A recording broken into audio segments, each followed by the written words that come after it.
Bom, boa Então noite a tá bom. todos, todos Boa noite a bem-vindos. todos. Boa noite a todos. Antes da gente passar a palavra para a Thaís, vamos fazer a bênção para a gente poder iniciar o nosso estudo da Parashá dessa semana, Parashá Vaishlach.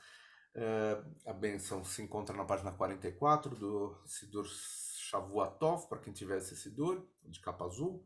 Baruch atah Adonai Eloheinu melech haolam asher kitshanu bemitzvotav vetzivanu la'asok bedivrei Torah. Bendito seja Amém. tu, eterno, nosso Deus, Rei do Universo, por nos santificar com as tuas mitzvot e nos ordenar lidar com as palavras da tua Torá. Ve'arev na Adonai Eloheinu et divrei Toratecha befinu vefi amcha beit Israel venihye anachnu וצאצאינו וצאצאי עמך בית ישראל, כולנו יודע שמך ולומדי תורתך לשמה. ברוך אתה אדוני, המלמד תורה לעמו Israel. Bendito seja tu, Amém. eterno nosso Deus, que ensinas Torá ao povo de Israel. E Baruch atah Adonai Eloheinu melech haolam, asher bahar banu im kol amim venatan lanu et torato. Baruch atah Adonai Notei na Torá. Obrigado, Deus, por nos dar a Amém. Torá e a oportunidade de estarmos juntos hoje aqui para estudar. Sejam todos bem-vindos. Eu passo a palavra então para a Thaís. Bem-vinda, Thaís, mais uma vez e obrigado desde já. Eu que agradeço. Bom, para Shavaishlar, tem vários assuntos muito interessantes. É uma das parashot que eu gosto muito. E então, alguns dos temas, né, que ela traz, eu acredito que muitos de vocês também já devem ter lido ela para esta semana, né? Uma fala sobre a questão de Jacó se preparar para Jacó se prepara para encontrar Esaú, né? Ele luta com um homem que muda o nome de Jacó para Israel. Então, está em 32, 4, 33, né? Esse resumo. Jacó e Esaú se encontram e se preparam pacificamente, cada um seguindo seu próprio caminho, está em 33, de 1 a 17. Depois fala sobre Diná, que é estuprada por Siquém, né? Que era chefe do país. Os filhos de Jacó, Simeão e Levi, vingam-se assassinando todos os homens de Siquém, os outros filhos de Jacó juntam-se a eles no saque da cidade. Está em 34, 1, 31. A morte de Raquel ao dar à luz a Benjamim, né? E também Isaac morre e é enterrado em Hebron, também está em todo esse conjunto da Paraxá. E aí eu fiz um recorte, como uma boa mulher, né? Fiz um recorte em Diná para a gente trabalhar aqui. E fiz ainda uma ligação dentro do que a gente estuda sobre a história de Diná, do recorte, que é um ponto de vista da Tenda Vermelha. Não sei se alguns de vocês assistiram esse filme, né? Que ele traz uma história, né, sobre a condição ancestral, né, de uma mulher que é Diná. Um livro assim emocionante para ler, com muitas lições de amor, perdão, sororidade, né? A vida de Diná é mencionada num breve episódio de Gênesis, como a gente conhece, e dentro do capítulo sobre o seu pai Jacó, né? Então, o que eu trouxe para vocês dessas comparações da leitura do livro com um pouco mais de cuidado e fazendo algumas ligações com o que a gente encontra na Torá, em alguns comentários, né? Então, o primeiro deles é o que difere, né, o livro em si, a história do livro, com a questão da Torá, né? Diná é filha de Leia, que tinha nascido para Jacó. Saiu para visitar algumas das jovens do local. Ela foi ela foi vista por Shechem, filho do chefe da região, Hamor ou Ivita. Ele seduziu, dormiu com ela e então a violou. Esse é o nosso texto, né? E aí eu faço alguns comentários sobre essas duas questões, entre o que o livro nos traz e sobre a história, né? A Dinah, dentro de Gênesis, ela é uma personagem secundária, né? Sua participação, inclusive, se dá num trecho pequeno, o estupro de Dinah, que muitos estudiosos da Bíblia consideram difícil, inclusive, de ser comentado. O livro, para quem leu, é um livro muito lúcido, com muita bem realístico, né, do que seria a voz dos personagens dos textos sagrados, né, durante essa cena de violência e que desaparece, depois é apagada pelos nomes dos homens ao seu redor. Que outras histórias elas são colocadas em evidência, e não a questão do papel de Diná, das mulheres, né, inclusive que eram mães, esposas, filhas e amigas entre elas, né? Então, esse relato diferente da Torá, da narrativa detalhista que dá o destaque das mulheres, né, tanto na vida, é impossível de deixar de lado essa questão. E quando você começa a ler, você não para de querer ler o livro, né? Diná é uma mulher, uma figura marcante, né, que tem voz mesmo antes de nascer, através dos seus relatos que foram passados a ela, né, durante, é, durante a sua vida, desde o seu nascimento até a sua idade adulta, né? E essa é a narrativa, a proposta do livro, né? A família da qual ela faz parte é composta por muitas mulheres, né? Lia, Raquel, Bilá, Zilpá, e são todas esposas de Jacó, seu pai. Lia, que é a mãe de Diná, mas todas as outras também foram um pouco suas mães, né? Em cada uma delas, Diná encontra diferentes tipos de forças para se espelhar. Essas quatro mulheres ensinaram, né, tudo a Diná sobre Deus, sobre o seu corpo, sobre as coisas que podia alcançar e os sonhos que poderiam interpretar. E aí, o Midrash de Pirkei de Rabi Eliezer, capítulo 38, traz uma ideia dessa continuidade da vida de Diná. E diz o seguinte: entrou em casa e encostou a mão na parede, e a serpente o mordeu. Amós 5,19. Quando Jacó entrou em sua casa na terra de Canaã, a serpente o mordeu. E quem era a serpente? Este era Siquém, filho de Ramor, porque a filha de Jacó estava morando nas tendas e ela não saía para a rua. O que Siquém, filho de Ramor, fez? Ele trouxe dançarinas que também tocavam flauta nas ruas. Diná saiu para ver aquelas meninas que estavam se divertindo, e ele a agarrou e dormiu com ela. E ela concebeu e deu à luz a Azenete.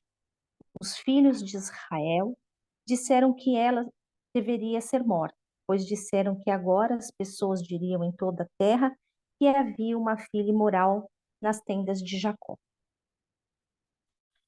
E aí eu fiz, depois eu posso compartilhar com vocês, eu fiz assim, várias descrições desses personagens ao longo do texto do livro, que traz coisas que passam despercebidas por nós quando só lemos, fazemos a leitura desse trecho, né, falando sobre a questão de Diná. E aí o que que acontece na tenda, né?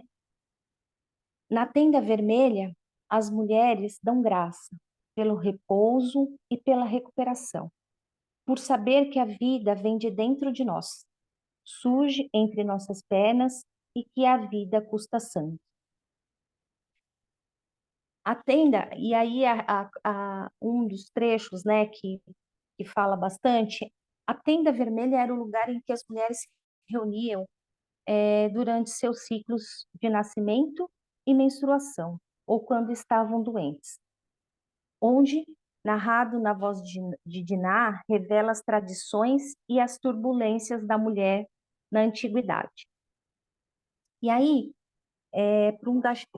num drachá moderno, né, num comentário moderno, imaginando essas conversas, esses mistérios mantidos dentro da tenda, exclusivamente feminina, a Anita, a autora, né, nos fornece um olhar privilegiado sobre a vida diária das 4 esposas de Jacó, mães de seus 12 filhos, e sobre o convívio com sua única filha, Diná. Com o resgate desse olhar feminino, conhecemos as fascinantes mulheres que sangraram, trocaram palavras, experiências e rituais na tenda vermelha.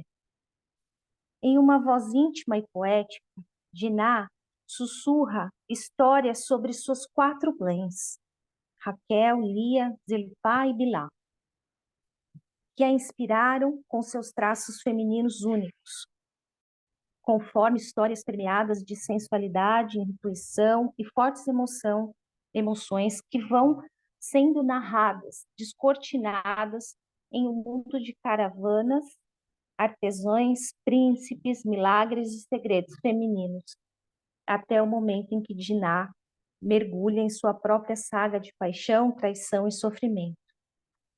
A irmandade criada entre elas, a ligação inquebrável construída através de sua confiança, amor e dedicação, é tudo muito bem descrito no livro e nos chega a emocionar. Diná tem nessas mulheres suas figuras de inspiração, modelos a serem seguidos, mas também pessoas que cometem erros, dão passos em falso, mulheres frágeis, tal qual são extremamente poderosas. Lia, Raquel, Bilá e Zilpá. Têm suas histórias entrelaçadas por serem as esposas de um único homem, mas acima disso, por serem irmãs e por estarem conectadas de coração e alma umas com as outras. Quanto mais detalhes sobre a vida da mãe e filha parece conhecer, mais forte é essa filha. O mais interessante em toda a obra, a meu ver, é a humanidade de suas personagens femininas. As histórias de Jacó, filho de Isaac, que é filho de Abraão, são conhecidas, pelo menos pelos mais leigos, em questões religiosas. As mulheres, a sombra desses homens, no entanto, são de um desconhecimento de dar dom. Havia muitas delas que foram esquecidas. Construir ligações familiares entre essas personagens dá vida à família através das mulheres que fazem parte dela. E Diná é o ponto central como protagonista de tudo que se desenvolve. Mesmo depois de afastada da família, sozinha, à própria sorte, assombrada por tragédias causadas por aqueles a quem mais amava, Diná encontra forças para se reconstruir. Sua história é dividida em 3 partes e são 3 momentos importantes: seu nascimento, seu crescimento e, por fim, sua ascensão como mulher. Moça de sorte, olhe só que trono real de irmãs você tem. A conexão com os deuses e com ela é a força que Diná encontra na natureza e no que faz dela mulher. Suas reações às injustiças e à crueldade do mundo para com seu gênero, tudo isso é muito bem explorado e enriquecido por essa trama, tão simples e tão fervorosa. Muito do seu desenvolvimento como parteira, uma vez que Diná convive com parteiras, que viveu toda a sua infância na Tenda Vermelha, lugar para onde as mulheres se retiravam durante os dias que estavam menstruadas para se conectar com a deusa e oferecer os agradecimentos pela renovação do ciclo da vida. A protagonista aprende a entender a vida, toda a jornada desde a concepção até a morte. A feminilidade e o misticismo, a força em nascer como nasceram e muito pontuado dentro dessa obra, a gente percebe que não existe vergonha, não existe receio, as mulheres são fortes, são mulheres e ponto final. É ainda mais fascinante de entender quando vemos a maneira com que os personagens masculinos começam a reagir a essa liberdade, temendo que as mulheres se encontrem dentro delas mesmas. Esse foi o recorte que eu fiz do livro. E aí, eu encontrei um, um comentário, um pequeno texto do Rabino Stacy, que ele fez quando ele já era rabino, mas ele fez uma história, um relato de quando ele ainda era estudante rabínico. E aí eu adorei e eu quero compartilhar com vocês também esse se passaram tantos anos, né, desde quando ele era um estudante até os dias de hoje, mas que é como isso ainda é tão real e como a gente vive isso muito fortemente. 20 anos atrás, como estudante rabino do quarto ano, proferi meu sermão de um último ano sobre a Pareshá Vaishlach. O sermão focou no estupro de Diná e na prevalência da violência contra as mulheres nos tempos modernos. Incentivei os meus colegas a aprenderem mais sobre as causas desta violência e as ações que poderiam tomar para ajudar vítimas sobreviventes na comunidade. O estupro de Diná, a única filha conhecida de Jacó, às vezes é eliminado pelas comunidades reformistas em nossas leituras e sermões públicos. Embora possamos desejar que a violação não fizesse parte das nossas escrituras sagradas, a sua presença é significativa. Ao destacar a violência contra as mulheres e a opressão das mulheres na sociedade, a Torá lembra-nos do trabalho necessário para eliminar a violência sexual. Ao ter a oportunidade de refletir novamente sobre esta paraxá, comecei a considerar o que mudou desde 2001 e o que permaneceu igual. Em 2002, em Boston, o jornal noticiou o abuso generalizado de crianças dentro da Igreja Católica e o papel que a Igreja teve na perpetuação desse abuso. Esta reportagem abriu os olhos da nação para os atos horríveis que os adultos podem cometer enquanto mantêm o seu próprio poder, protegendo os abusadores e arriscando a segurança das crianças, mesmo dentro de uma comunidade religiosa. Esse tipo de consciência do abuso sexual infantil generalizado e do abuso de poder foi repetido com acusações e julgamentos em torno do treinador adjunto de futebol da Penn State e do médico da equipe olímpica da ginástica dos Estados Unidos. Em 2006, a ativista americana Tirana Burke fundou o movimento Eu Também. Baseado em suas próprias experiências de vida, o movimento conecta vítimas e sobreviventes da violência sexual por meio de empatia e apoio e os ajuda a compartilhar suas experiências e poder. Em 2017, o movimento espalhou-se através do uso do Me Too nas redes sociais, iniciando uma campanha que galvanizou sobreviventes e aliados para interromper a violência sexual sistêmica. Este movimento trabalhou para dissipar mitos comuns e desinformação sobre a agressão sexual. O foco do trabalho está nos sobreviventes e na justiça dos sobreviventes. O objetivo é cura e ação. 20 anos depois de ser proferido aquele sermão, fizemos progressos significativos na sensibilização para a prevalência do assédio e da violência, juntamente com o aumento na denúncia e responsabilização governamental. Está a ser feito um trabalho em todos os locais de trabalho para mudar as estruturas de poder, aumentar a denúncia, eliminar a tolerância e má conduta sexual e a violência baseada no gênero no local de trabalho. Como rabino e educador, concentro-me nos jovens com quem trabalhamos e apoiamos todos os dias. O Departamento de Justiça relata que de 12 a 34 anos correm risco maior de estupro e agressão sexual. No caso das crianças, 93% das vezes o agressor é conhecido da vítima. Na Pensilvânia, foram implementadas diversas verificações de antecedentes e salvaguardas para voluntários e funcionários que trabalham com crianças. Essas verificações antecedentes fazem parte das salvaguardas essenciais necessárias para proteger as nossas crianças, mas nem todos os estados as exigem. Como diretor da Associação de Educadores Judeus Reformistas, conversei com educadores que compartilharam que suas congregações não têm treinamento, procedimentos ou políticas em torno de estruturas de denúncia de suspeitas de abuso. Como jovem estudante rabínico, pensei que era o silêncio que perpetrava a violência contra as mulheres.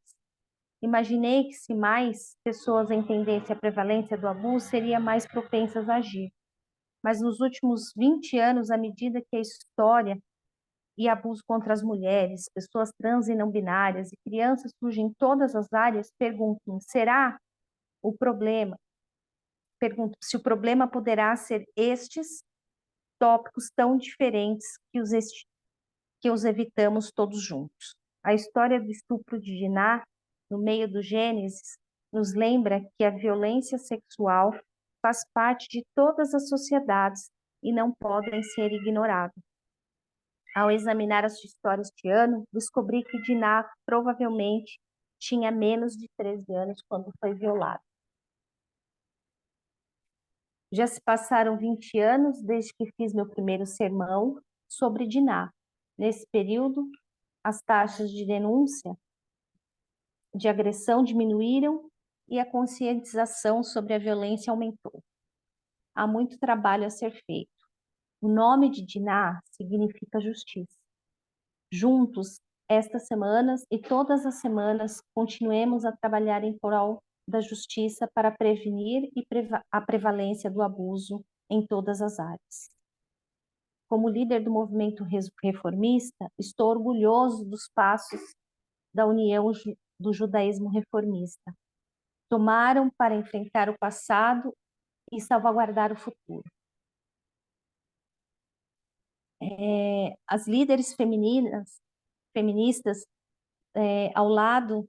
estou ao lado delas e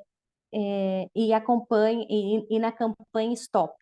Como diretor executivo da AGE, tenho orgulho de oferecermos treinamentos sobre as questões de abuso. Como indivíduo, onde você pode usar sua voz para falar em apoio às vítimas e sobreviventes sobre a violência, solicitando políticas, procedimentos e medidas preventivas claras em instituições. E como você pode se educar melhor sobre a prevenção do abuso.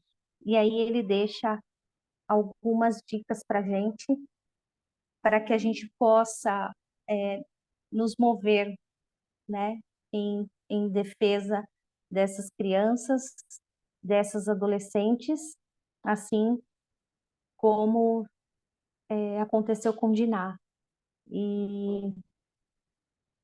E eu conto para vocês que essa semana eu recebi, por uma coincidência, um relatório de uma pesquisa que uns alunos de direito fizeram em uma escola. E é assustadora a quantidade de adolescentes que estão passando por isso na vida real e muito perto da gente. E elas não sabem o que fazer. E acho que Diná despertou isso essa semana em mim, né? De que o que eu estou fazendo, será que ainda é suficiente, né? Será que as medidas que eu estou tomando, em quanto tempo a gente vai ter essa resposta de uma melhora efetiva, né? E eu recomendo que vocês leiam A Tenda Vermelha. Posso depois compartilhar meu texto com vocês, para vocês vivenciarem essa experiência, que foi uma experiência linda. Eu já tinha visto o filme há um tempo atrás, mas a riqueza do livro é assim, é diferente, é muito interessante e é uma reflexão bonita para todos nós nessa paraxá que fala sobre Diná, uma mulher forte. É isso. Alguém quer comentar alguma coisa? Está franqueada a palavra. Obrigado, Thaís, por nos trazer essa leitura desse assunto que é tão difícil, né? É super difícil e nessa paraxá ele fica, enfim, como você falou, e daí para frente ele vai ficar encoberto, né? Esse assunto, né?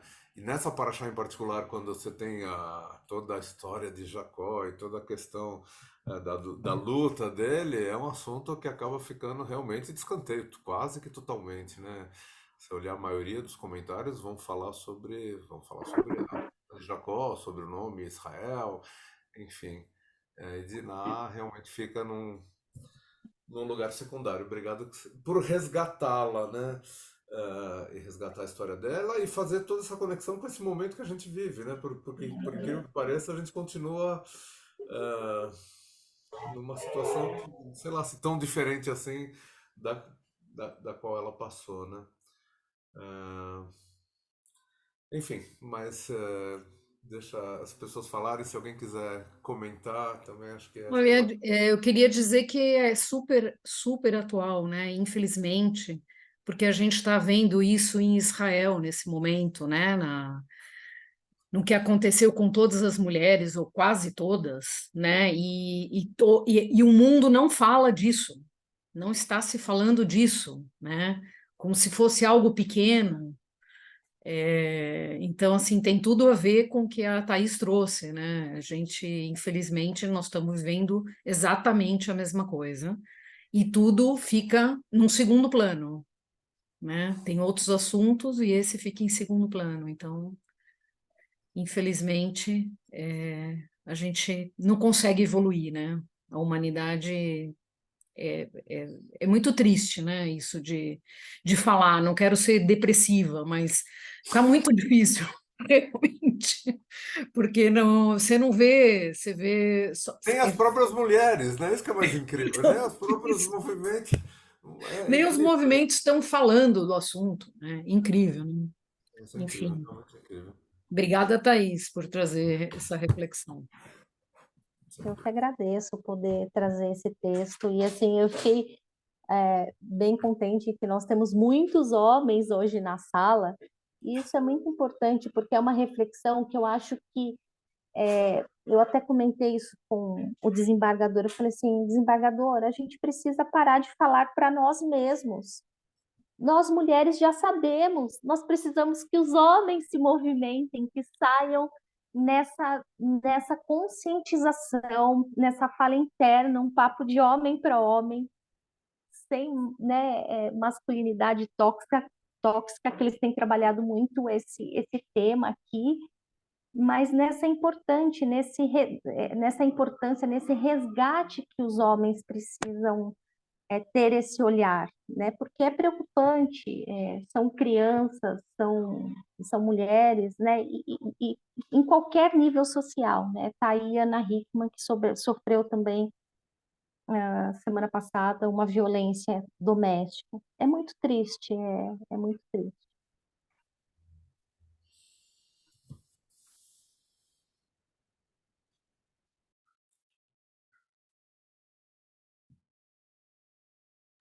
Mais Tô alguém? tô vendo uma criança na sala aqui. Esse não é assunto para criança, não, hein, Chayana? Linda. Ah, mas alguém quer trazer alguma coisa? Acho que todo mundo ficou em choque, Davi. Não, choque não, porque infelizmente não. Seria ótimo. Ó, a IV quer falar. Seria ótimo que todos nós realmente ficássemos em choque. Assim, antes da IV falar, eu só acho assim, que bom que a Torá manteve isso, porque esse é um dos episódios que podia ser claramente arrancado da Torá, né? Esse Sim, trechinho aí, meia dúzia de versículos aí, arranca fora tudo isso aí, para que falar sobre isso, né? E que bom que, enfim, acabou ficando. Por mais que a gente tente não falar desse assunto, ou seja pouco comentado essa parte, né? Que bom que ele está na Torá e que a gente tenha vozes que tragam isso para fora, para fora e para nossa atenção. Eu vou colocar assim, deixa a Ivê falar agora. Fala, Ivê. Não, é só uma observação. Boa noite para todo mundo. super. Thaís, eu acho bem bacana também que foi trazido. Mas assim, você falou, né? Os homens estão aqui porque as mulheres já estão. A gente já sabe, né? E eu acho que toda mulher sempre, em algum momento da sua vida, teve esse medo de que isso acontecesse, né? Mas enfim, mas a gente está vendo, com essa questão de Israel, tantos grupos de feministas, de defensoras dos direitos humanos, aonde essa visão vale para é uma visão seletiva, né? Porque para Israel, para as israelenses, para as mulheres, para as crianças, isso não vale. Essas mulheres que são feministas, que são defensoras, para a gente não vale. Então é uma coisa seletiva que é abominável. Está sendo uma coisa assim. Hoje mesmo eu recebi 2, 3 mensagens e posts e que você fica assim, você fala assim, como pode ter um mecanismo seletivo, né? São mulheres, são crianças, independente da sua origem, né? Você não vai muito tempo atrás, aquelas meninas do Boko Haram, né? Hoje ninguém nem mais fala delas, né? Então, quer dizer, é seletivo, então eu acho assim, é muito interessante essa tua fala, mas eu acho que assim, mesmo hoje, as mulheres ainda precisam ouvir, né? Muitas mulheres precisam ouvir, porque tá uma coisa, assim, tá assustador. Então, só queria externar isso, porque eu acho que foi meio uma coisa durante o dia que eu vi isso, e aí eu falei, não, gente, não é possível.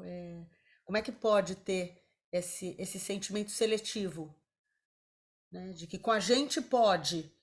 Então, eu sempre me coloco um pouco no lugar. Então, comigo também, se acontecesse, tudo bem, né? Poderia eu até ser acusada. Não, ela é judia, ela pode. Para ela não, a gente não vai levantar um cartaz, a gente não vai gritar. Então, tá sendo uma coisa tão chocante você encarar esse tipo de coisa, né? Então, obrigada. É um impacto muito forte, né? Eu digo que foi a minha fala, inclusive, no seminário de prevenção e combate à tortura, que eu me sinto solitária. Eu perdi os meus parceiros de luta, né? Defendemos várias pautas dos direitos humanos e agora eu vejo esses meus amigos fazendo defesa pró-Palestina sem entender a profundidade e a gravidade do que aconteceu em Israel. Então isso me dói demais, assim. Eu tenho me afastado de vários encontros, de várias coisas para não me decepcionar ainda mais com o que eu tenho presenciado. Sinto a sua dor, pode ter certeza.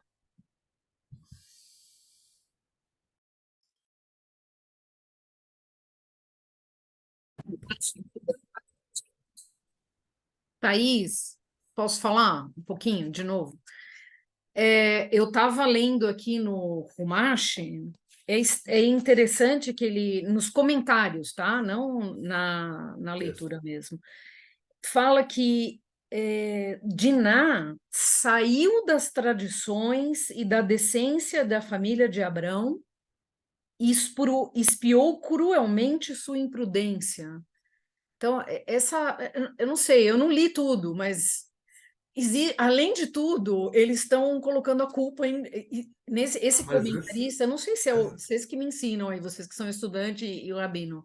Eu não sei se é Rashi que faz esses não, comentários. não, não, não é Rashi, não, não é Nada a Rashi. ver. Tá. Não, essa é uma leitura ortodoxa, uma leitura, é um Orto... comentário ortodoxo desse texto. Você está lendo a Lei de Moisés, né? Você não está lendo Bom, Plaut. É, eu não, pelo ainda que eu vi. não, eu ainda não Não, não, migrei para o Plaut, eu sou não, não, não, sincera. não, Eu não, tô, não tem eu tô problema nenhum. ainda Não, apegada a isso. mas Mas não tem veja problema. bem, além de tudo, né, dela ter sido estuprada, ainda fala que ela que saiu das tradições. É ela que deu uma fugidinha, né? É verdade. Essa enfim, é um comentário É com um uma comentário. visão masculina, com certeza, e uma visão, nem vou chamar de ortodoxa, mas enfim, uma visão.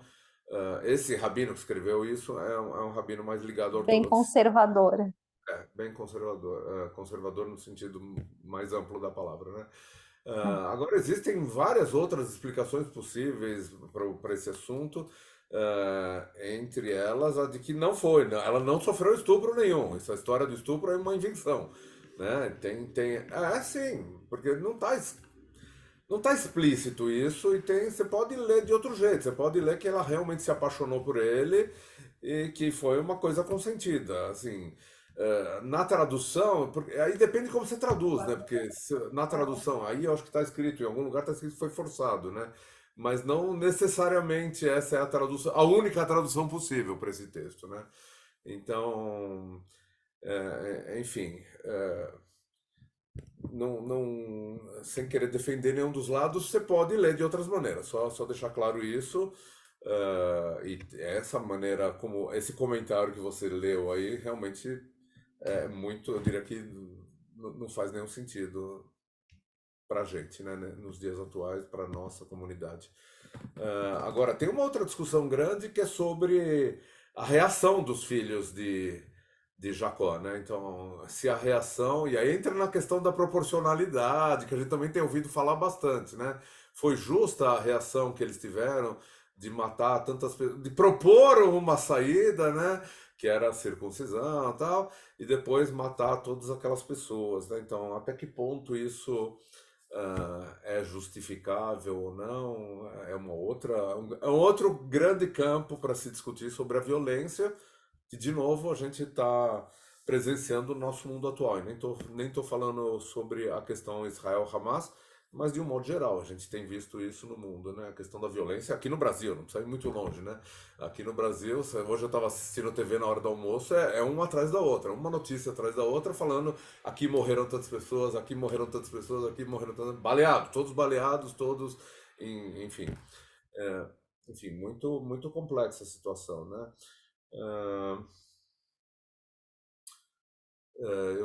Mais alguém quer falar sobre Diná especificamente ou sobre essa parte da Paraxá? Eu queria só trazer um outro pequeno ponto que eu estava discutindo, eu nem sei enfim, estava discutindo hoje à tarde sobre a questão de Yaakov, né? Agora voltando um pouquinho para trás, né?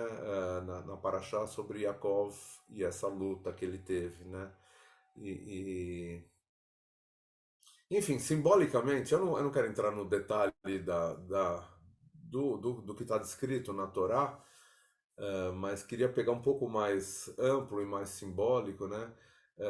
Essa luta de Yaakov como representando, assim como o avô de Yaakov, né? Avraham, teve discussões com Deus, assim como Moshe, mais para frente vai ter discussões com Deus, né? Simbolicamente como Yaakov lutou com esse ser, que enfim, tem várias interpretações do que era esse ser, né? Mas uma delas é que era no mínimo um representante de Deus, né? Um enviado de Deus, um mensageiro de Deus, né? E aí nesse sentido trazer essa questão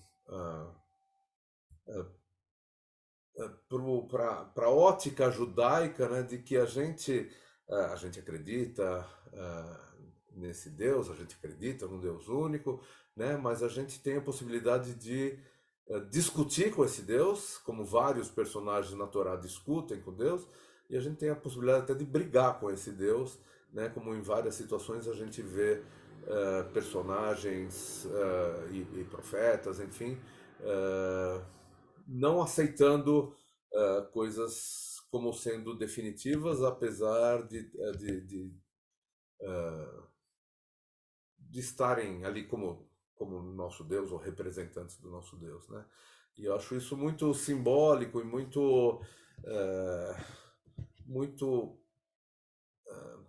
parte da nossa tradição, né, de estar sempre discutindo aquela história de 2 judeus, 3 opiniões, né, e da gente não aceitar. A gente vê muitas histórias como essas no Talmud, né, dos rabinos, enfim, discutiram e inclusive colocando Deus no meio da conversa, né, então, enfim, e acho que é muito judaico isso, né, então essa paraxá para mim, ela tirando, claro, toda essa visão que a Thaís trouxe de Diná, que eu acho fundamental, né? Mas ela tem esse outro aspecto que para mim me marca muito, assim, como sendo não podemos nos calar, né? E talvez tenha aí uma boa ligação com o episódio que aconteceu com o Diná, né? Essa história da gente não se calar para injustiças, para coisas erradas, e a gente realmente ir ao extremo de ter que lutar com Deus se a gente não tiver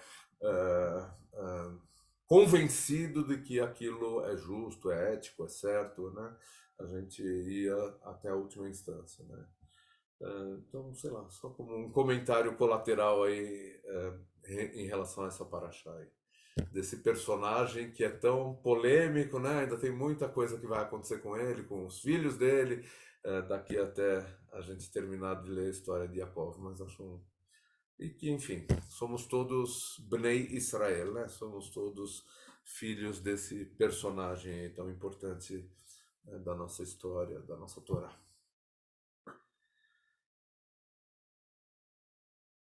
Mas alguém quer falar alguma coisinha?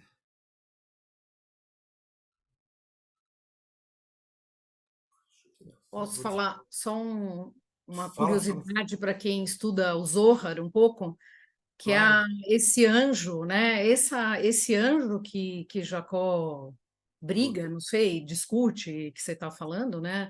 No Zohar fala que é a nossa própria negatividade, né? Então eu acho que isso é super forte também, porque na verdade a gente tem que lutar contra essa negatividade. Se a gente ficar naquela sempre alimentando isso e não tentando superar, né, a gente não vai chegar a ser Israel, né? Porque Israel é um estado elevado, né? A gente estuda isso na Cabala, né? Então, a gente tem que ter essa luta com a gente mesmo. E Jacó teve essa luta, né? No Zohar a gente estuda que ele teve essa luta e ele chegou a ser Israel e formar toda a nossa descendência, né? É só uma visão, Não, uma outra. super pertinente, obrigado, Marli. Super. Zohar, para quem não teve a oportunidade ainda de ter contato, né? É uma coleção de livros, né? Da Kabbalah, né? E ele tem, enfim, para cada paraxá. Eu também não li tudo, não li quase nada, mas a Marli vira e mexe conta um pouquinho para gente, né? Para cada paraxá tem um trecho do Zohar que vai falar, vai explicar e vai trazer os conceitos daquela paraxá aplicado, os conceitos da Kabbalah aplicados àquela paraxá, né? E acho que é uma coisa muito, muito interessante. Rabino, posso falar? Pode, Herbert, com certeza. Boa noite a todos. Eu queria fazer só um paralelo a respeito de Diná, no capítulo 34, verso 2 e 3, com a atualidade que é muito real. No verso 2 fala, por exemplo, Siquém, filho de Hamor, o heveu, o príncipe daquela terra, viu-a e tomou-a, e deitou-se com ela e humilhou-a. No verso 3 fala o seguinte: e apegou-se a sua alma com Diná, filha de Jacó, e amou a moça e falou afetuosamente à moça. A gente observa isso olhando hoje, por exemplo, na internet ou nos jornais, que os maus tratos, né, ou desrespeito à mulher na vida relacional acontece assim. Está no verso 2 falando que ele a forçou e a humilhou, mas no verso 3 fala que ele depois se apaixonou por ela e falou afetuosamente com ela. Ou seja, após a agressão, a gente vê muito acontecer isso.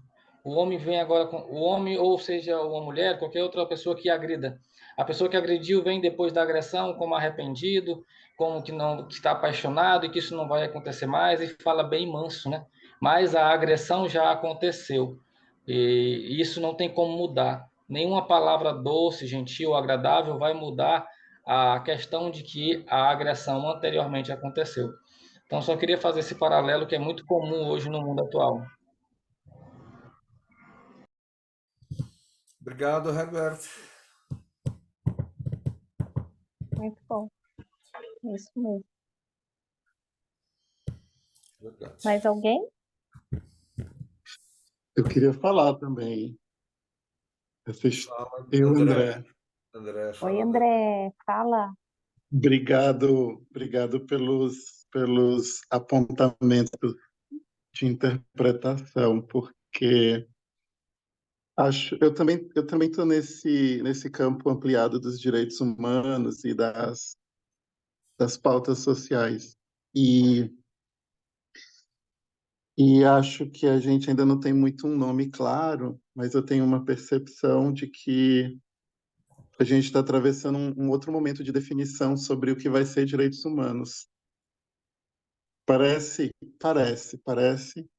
que isso que se viu como fórmula ali no começo do 1800, né, final do 1789, começo dos 1800, e que perdurou até a Segunda Guerra, a constituição aí de valores que se pretendiam universais. E a gente atravessou isso, né, no século XX inteiro.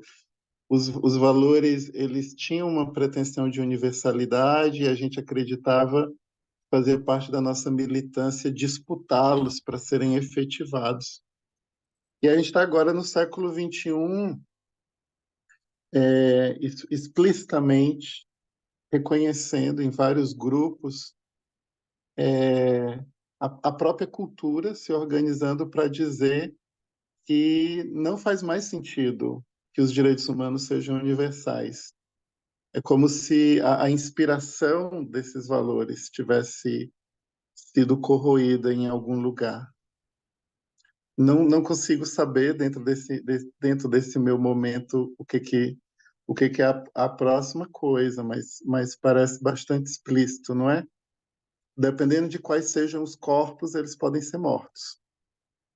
As mulheres e as crianças judias, assim, é um consenso dentro dos campos e das narrativas das últimas semanas que elas possam ser mortas. A nossa experiência aqui também no Brasil, né, nos últimos 10 anos, 60 mil pessoas morrem todos os anos por arma de fogo e elas podem ser mortas. Elas não há uma questão, não há uma turbulência social, não há uma reivindicação, não há uma revolução, não há. Parece que elas podem ser mortas mesmo. Então, eu tenho uma impressão cultural que a gente está migrando para um outro momento onde a inspiração da dignidade, a inspiração como valor universal não está exatamente posto. Isso é uma sensação. E a segunda é também uma outra pergunta psicológica que eu fiquei pensando com a discussão do Rabino sobre a proporcionalidade, né, da retribuição da violência. Obviamente, nós, filhos dos direitos humanos, não entendemos que a violência pode ser uma forma de pagamento. Mas a gente também deveria se perguntar o que é que a gente faz do ponto de vista social quando a violência está estruturada, quando a violência é a resposta estruturada. Um estupro é uma resposta estruturada. Pode ter acontecido uma vez, e no caso que aconteça 10 vezes ou 15 vezes, assim. O que a gente faz, né? Não só os estupros, os assédios, as violências, né? Tem tem um vocabulário muito complexo sobre a violência. Eu participei de um grupo de estudo há uns 4 meses atrás. Eu estava contando as subcategorias de violência que a gente pode discutir do ponto de vista psicológico, de psicologia social, do ponto de vista do ativismo. É um rol enorme de violência, desde violência contra os mais velhos, violência organizacional, violência institucional, violência de gênero, violência de racismo, violência contra a infância. E aí tem subgrupos, né? Na violência contra a infância por trabalho sexual forçado. E o que a gente faz, né, com uma eclosão de categorias da violência? Então, eu não tenho resposta para isso, mas acho que está em aberto essas perguntas. E aí, quando você tem um texto ancestral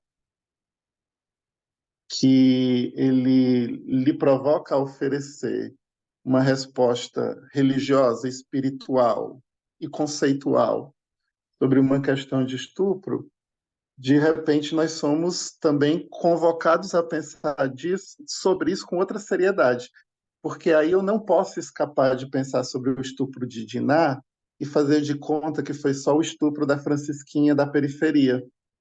Eu não tenho como cortar Diná do meu repertório de totalidade da alma e da história judaica. Mas a Francisquinha da periferia eu corto, eu posso dizer que é só um infortúnio. Então, eu queria agradecer dentro desse lugar, que é um lugar que me inscreve uma exigência de tomar uma posição espiritual e teológica sobre o estupro de Diná, e eu não tenho como escapar dela. Porque se eu escapo desse estupro, eu escapo do texto inteiro. Então, se Diná não merece minha atenção, o texto todo se torna arbitrário.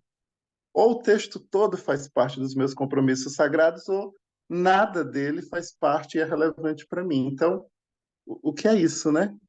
Do que se trata essa violência que, às vezes, nós queremos dizer que ela é primitiva e passada, mas que ela está na pauta do dia, seja pela guerra, seja pela periferia, seja pela violência doméstica endêmica nos estados do Nordeste, absolutamente patriarcais, sejam nos nossos rostos aqui de homens, os homens judeus aqui do Ceará, os homens judeus do Nordeste inteiro, porque aquele tem, assim, o campo da discussão feminista diz isso, assim, nem todos homens, mas sempre é um homem, né?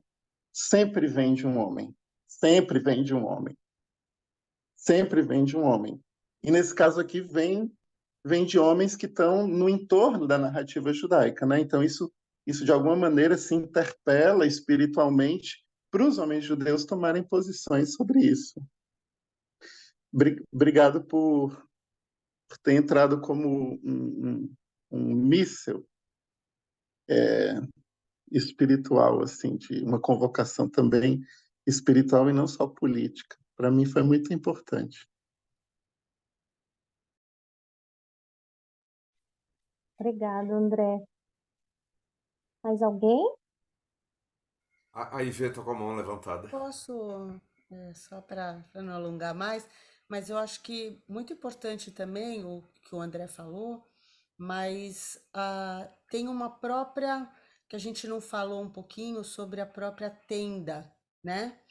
Então, eu acho que essa tenda mostra para a gente a importância do acolhimento, né? No primeiro momento você fala assim, mas é uma tenda que elas eram separadas, mas eu acho que isso mostra a importância de um trabalho que precisa ser feito, e aí entram os psicólogos, terapeutas, que é o acolhimento, né?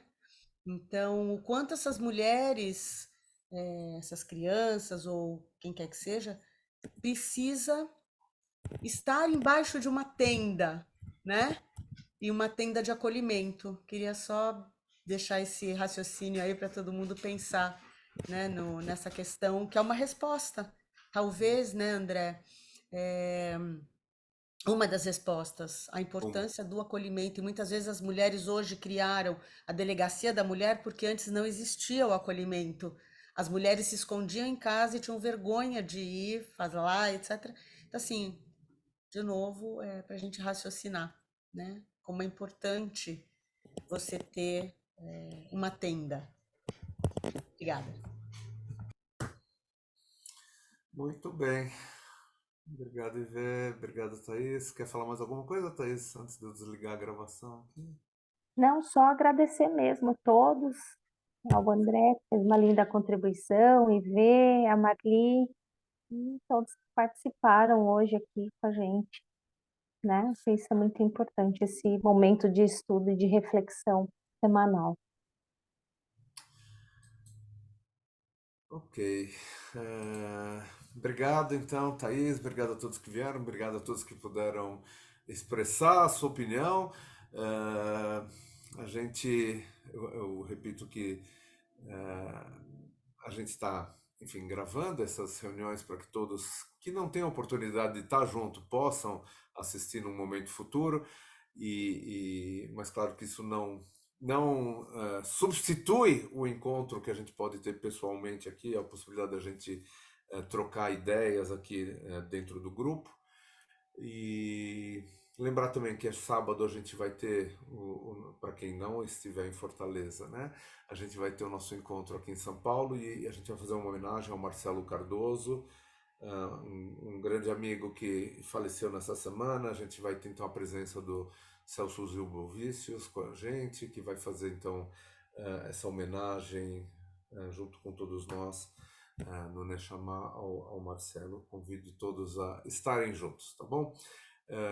Boa noite, vou desligar aqui a gravação, só terminar aqui.